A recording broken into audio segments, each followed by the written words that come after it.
আসসালামু আলাইকুম। আজকে দেখুন গরুর ভুঁড়ি কীভাবে রান্না করে। আমি লাকড়ি চুলায় রান্না করতেছি, কারণ আমার গ্যাস শেষ, আমার হাজব্যান্ডের বেতনও শেষ। বেতন আনলে পরে গ্যাস নিয়ে আসবো ইনশাল্লাহ।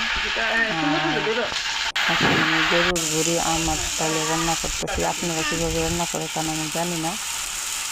প্রথমে কড়াইয়ে তেল দিচ্ছি, দিয়া পেঁয়াজ বাটা, রসুন বাটা, আদা বাটা, তারপরে হলুদ, মরিচ, ধনিয়া গুঁড়া, জিরার গুঁড়া, এলাচি, দারচিনি, তেজপাতা এগুলো দিয়ে ভালো করে কষায় নিচ্ছি। এখন দিয়ে দিচ্ছি বুড়িগুলা, দিয়ে দিচ্ছি আলু কিউব করে কাটা। তারপরে একটু ভালো করে কষিয়ে পরে দিয়ে দিব পেঁয়াজ আর রসুনের কিউবগুলা, দিয়ে একটু কষিয়ে পরে দিয়ে দেবো একটু ঝোল সেদ্ধ হওয়ার জন্য।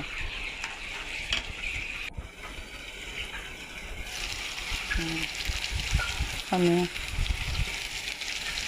গরুর ভুঁড়ি ভীষণ পছন্দ করি। আপনাদের কেমন লাগছে আমার রান্নাটা?